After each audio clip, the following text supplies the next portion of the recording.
Hello दोस्तों, आप सभी का स्वागत है आपके अपने YouTube channel education wire LMP में। आज हम लोग हिंदी के महत्वपूर्ण प्रश्नों को हल करेंगे। ये प्रश्न आपके सीटेट एग्ज़ाम में काफ़ी हेल्पफुल रहेंगे, क्योंकि जो सीटेट एग्ज़ाम का पैटर्न है हिंदी का, वो उसमें 15 प्रश्न जो है आपके पैराग्राफ से और 15 प्रश्न शिक्षण शास्त्र से पूछे जाते हैं। तो जो शिक्षण शास्त्र के प्रश्न हैं उसी को इसमें सम्मिलित किया गया है। तो एक एक करके प्रश्न को समझेंगे और कॉन्सेप्ट को देखेंगे। तो आइए स्टार्ट करते हैं। पहला प्रश्न, प्राथमिक स्तर पर बच्चों में लिखने का कौशल इस सीमा तक हो कि वे ऑप्शन ए विभिन्न उद्देश्यों के लिए लिख सकें, ऑप्शन बी मानक वर्तनी में लिख सकें, ऑप्शन सी सुंदर अक्षरों में लिख सकें, ऑप्शन डी है छोटी कहानी लिख सकें।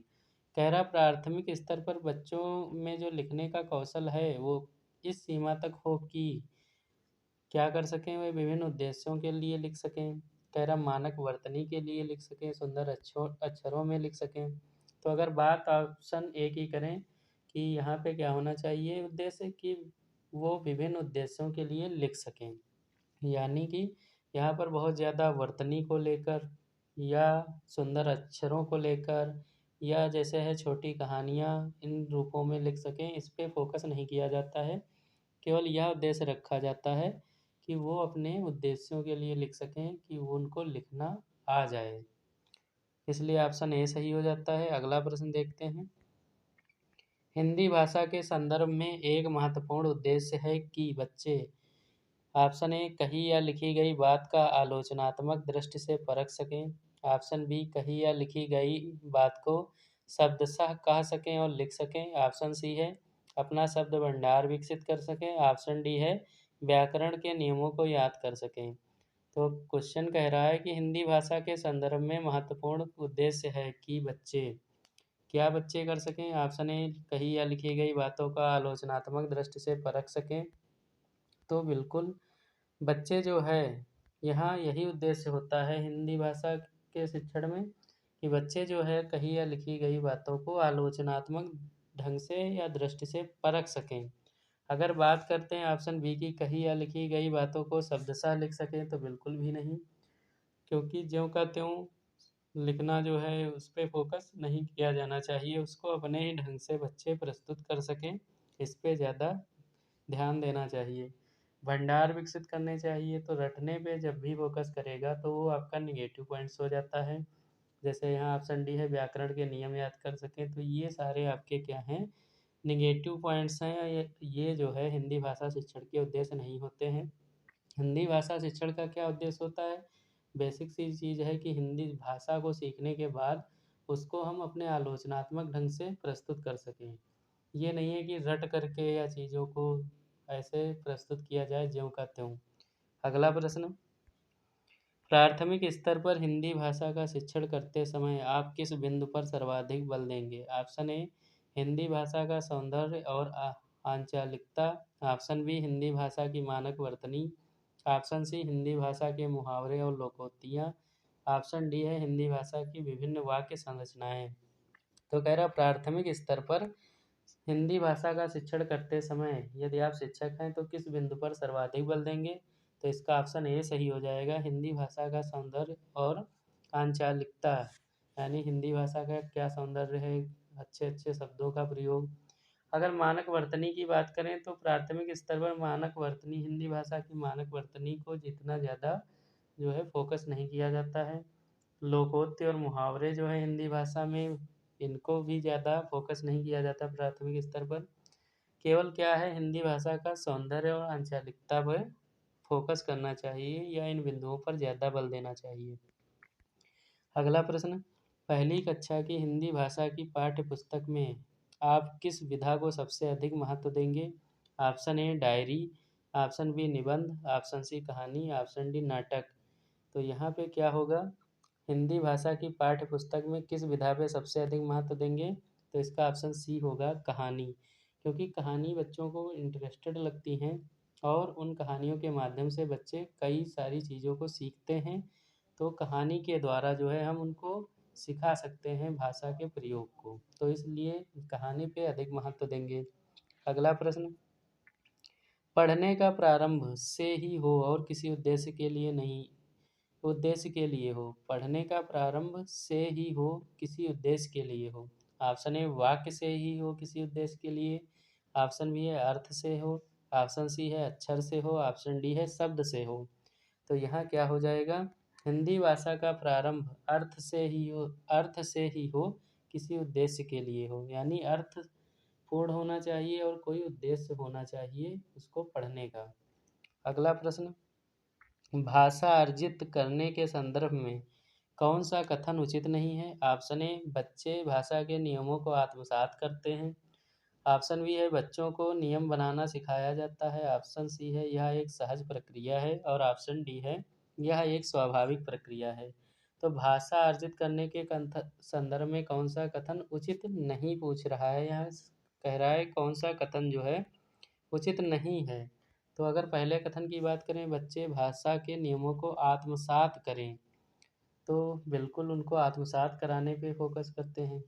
फिर कह रहा बच्चों को नियम बनाना सिखाया जाए, तो ये बिल्कुल भी नहीं। बच्चों को भाषा अर्जित करने के लिए नियम बनाना सिखाया जाए, ये उचित कथन नहीं है। यह एक सहज प्रक्रिया है, तो बिल्कुल भाषा अर्जन के लिए ये एक सहज प्रक्रिया है। यह स्वाभाविक भी है, भाषा बच्चे स्वाभाविक तरीके से सीखते हैं, स्वगति से सीखते हैं, अपने तरीके से सीखते हैं। इसलिए क्या है, बच्चों को नियम बनाना सिखाया जाता है, तो ये जो है भाषा अर्जन के लिए उचित कथन नहीं होगा। और आपका जो ए डी है सारे सही हैं, तो प्रश्न को देखते हुए इसका ऑप्शन बी जो है वो सही हो जाएगा। अगला प्रश्न, लिखना सीखने में सबसे अधिक महत्वपूर्ण है। ऑप्शन ए वाक्य संरचना। ऑप्शन बी अर्थ की अभिव्यक्ति। ऑप्शन सी अक्षर ज्ञान। ऑप्शन डी है शब्द ज्ञान। तो लिखना सीखने में सबसे अधिक क्या महत्वपूर्ण होता है। अगर ऑप्शन ए की बात करें वाक्य संरचना, ऑप्शन बी की बात करें अर्थ की अभिव्यक्ति, ऑप्शन सी अक्षर ज्ञान, ऑप्शन डी शब्द ज्ञान। तो यहाँ लग रहा होगा सभी चीज़ें जो हैं लिखने के सीखने में महत्वपूर्ण है, लेकिन सबसे अधिक महत्वपूर्ण क्या होता है, अर्थ की अभिव्यक्ति। लिखने में क्या होना चाहिए, अपने अर्थ को हम अभिव्यक्त कर सकें, प्रकट कर सकें कि क्या चीज़ जो है वो हम कह रहे हैं, तो उसको जो है अर्थ की अभिव्यक्ति सबसे अधिक महत्वपूर्ण होती है लिखने में। ऐसा हम लिखें जिससे कोई अर्थ ही ना निकल रहा हो, तो उसका क्या कोई उद्देश्य नहीं होता है। अगला प्रश्न देखते हैं, वाइगोस्की ने भाषा विकास का परिप्रेक्ष्य प्रस्तुत किया।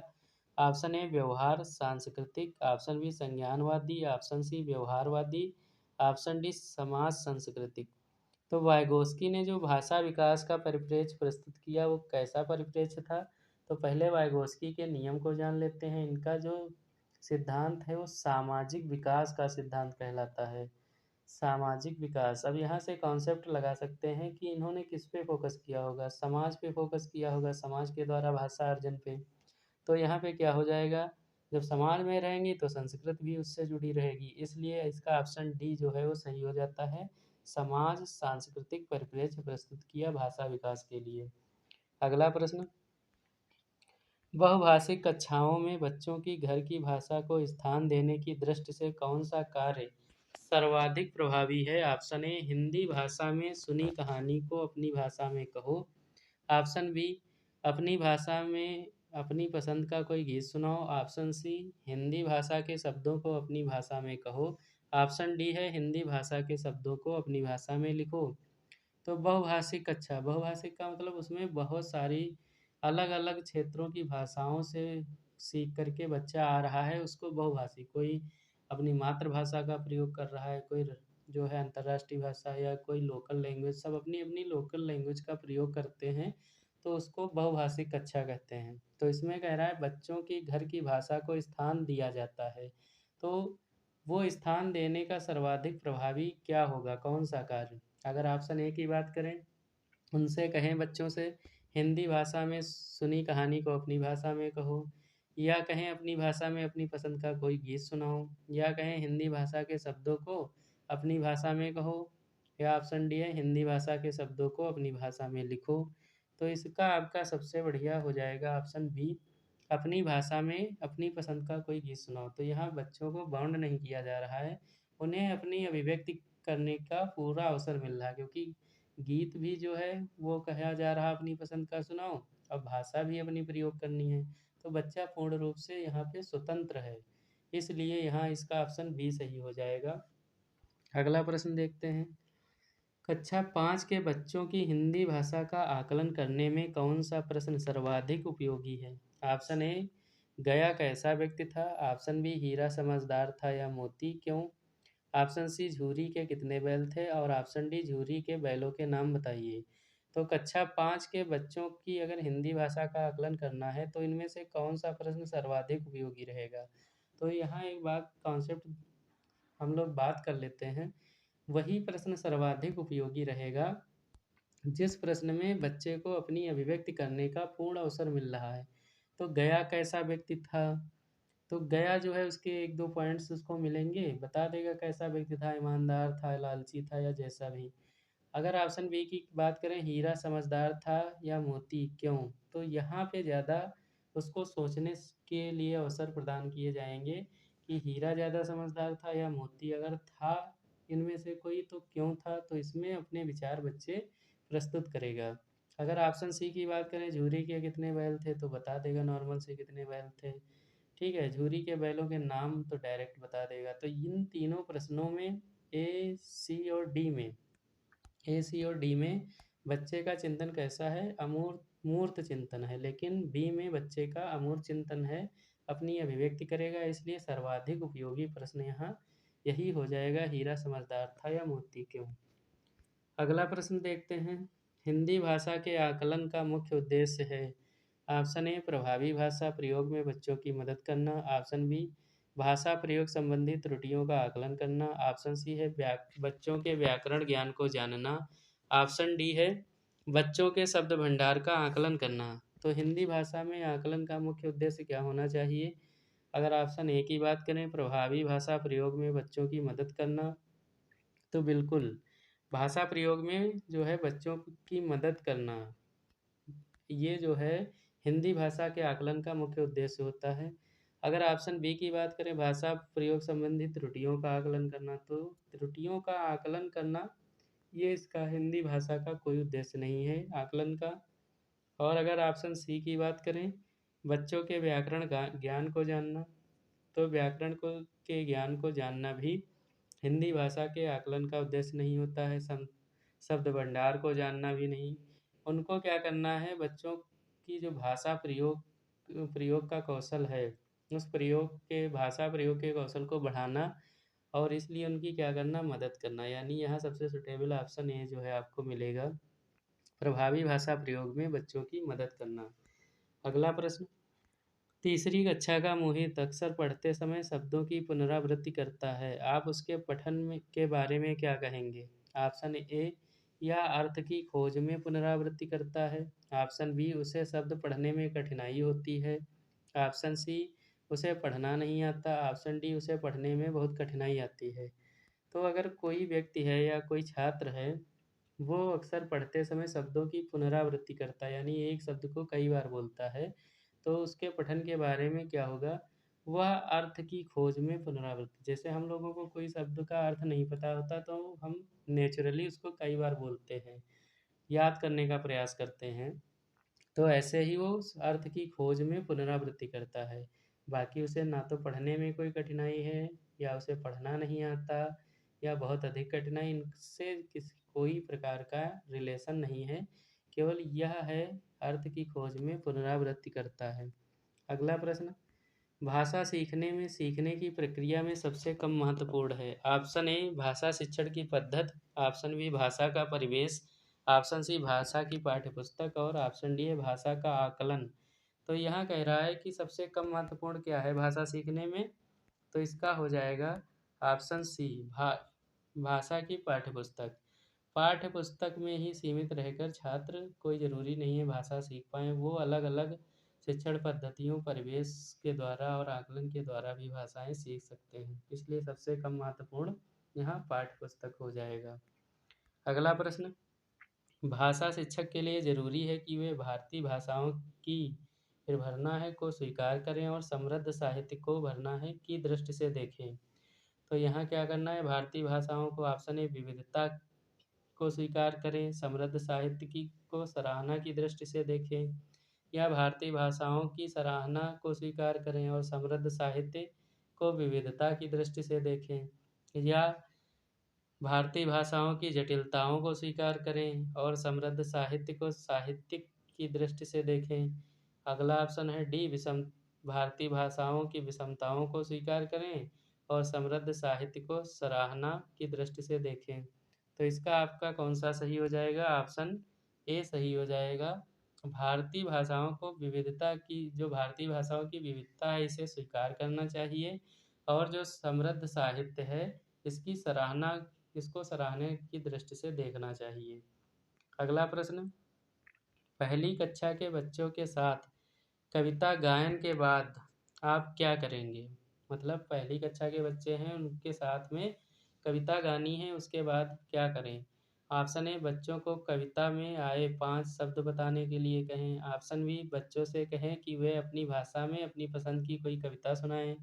ऑप्शन सी है, बच्चों से कहें कि सुनी हुई कविता को शब्दशः सुनाएं। ऑप्शन डी है, बच्चों से कविता पर आधारित प्रश्न पूछें। तो यहाँ सबसे उपयुक्त क्या होगा? बच्चों से कहें कि वे अपनी भाषा में अपनी पसंद की कोई कविता सुनाएं। इससे बच्चे इंटरेस्टेड भी होंगे, उनको जो कविता आ रही है उसको व्यक्त भी करेंगे। और यहाँ पे क्या है, उनको बाउंडेशन दी जा रही है कि 5 शब्द बताएं, कविता को शब्दशः सुनाएं और आधारित प्रश्न पूछें। तो ये सारी चीज़ें बाउंड कर रही, और उस बच्चों को हमें स्वतंत्र तरीके से सिखाना है। तो इसलिए क्या होगा, अपनी पसंद की कोई कविता सुनाने के लिए कहें अपनी भाषा में। अगला प्रश्न, रोजी रोटी शब्द है। ऑप्शन ए विशेषण, ऑप्शन बी शब्द युग्म, ऑप्शन सी संज्ञा, ऑप्शन डी सर्वनाम। तो रोजी रोटी क्या है? ये शब्द युग्म है, यानी 2 शब्दों का जोड़ा है। तो इसलिए इसका ऑप्शन बी सही हो जाता है। रोजी रोटी शब्द युग्म है। रोजी का मतलब जो इनकम होती है, और रोटी का मतलब जो हम लोग खाने पीने के में भोजन को कह सकते हैं एक तरीके से। अगला प्रश्न है, कुछ ठेकेदारों ने तो वास्तव में वह बात मानी, भरना है वाक्य में निपात है। ऑप्शन ए तो, ऑप्शन बी वह, ऑप्शन सी कुछ, ऑप्शन डी ने। तो यहाँ निपात क्या होता है? निपात वो होता है जो किसी वाक्य पर जोर डाले। तो यहाँ क्या है, कुछ ठेकेदारों ने तो वास्तव में बात मानी। तो यहाँ तो क्या है, वो तो जो है वो वाक्य पे या किसी कार्य पे फोकस ज़्यादा जोर डाल रहा है, इसलिए तो निपात हो जाएगा। निपात वो शब्द होते हैं जो किसी वाक्य में आते हैं और उस वाक्य को के ऊपर जोर डालते हैं या किसी कार्य पे जोर डालते हैं। तो यहाँ ऑप्शन ए सही हो जाएगा। अगला प्रश्न, विचार शब्द में इक प्रत्यय लगाने से शब्द बनेगा। ऑप्शन ए वैचारिक, ऑप्शन बी वैचारिक, ऑप्शन सी है वैचारिक और ऑप्शन डी है विचारिक। तो यहाँ क्या सही हो जाएगा इक प्रत्यय लगाने पे? तो इसका ऑप्शन जो है आपका सी सही हो जाएगा। विचार में इक प्रत्यय लगाएंगे तो वैचारिक बन जाएगा। अगला प्रश्न, ईमानदारी शब्द है। ऑप्शन ए समूहवाचक संज्ञा, ऑप्शन बी जातिवाचक संज्ञा, ऑप्शन सी भाववाचक संज्ञा, ऑप्शन डी व्यक्तिवाचक संज्ञा। तो ईमानदारी क्या हो जाएगा आपका? भाववाचक, यानी भाव को प्रकट कर रहा है, इसलिए भाववाचक संज्ञा हो जाएगा। अगला प्रश्न, प्राथमिक स्तर पर भाषा का आकलन करने में सर्वाधिक सहायक है। Option A portfolio, option B नाटक का मंचन, ऑप्शन सी वीडियोग्राफी और ऑप्शन डी लिखित सामग्री। तो इसका क्या हो जाएगा? प्राथमिक स्तर पर भाषा आकलन में पोर्टफोलियो सबसे महत्वपूर्ण है। तो आज हम लोगों ने हिंदी शिक्षण के 20 प्रश्नों को हल किया। ऐसे ही आपको शिक्षण शास्त्र के प्रश्न मिलते रहेंगे जो आपके सीटेट एग्ज़ाम के लिए काफ़ी महत्वपूर्ण हैं। और सीटेट एग्ज़ाम में हम लोग कोशिश करेंगे कि आप लोगों को फुल कॉन्सेप्ट पढ़ाया जाए, जिससे एग्ज़ाम में बेहतरीन स्कोर कर सकें और 120 प्लस ही नंबर जो है आप लोग अचीव कर पाएँ। तो मिलते हैं दोस्तों नेक्स्ट वीडियो में। अगर आपको वीडियो अच्छी लगी तो लाइक शेयर सब्सक्राइब कर दीजिए, बेल आइकॉन को प्रेस कर दीजिए, जिससे नेक्स्ट वीडियो की नोटिफिकेशन आपको मिल जाए।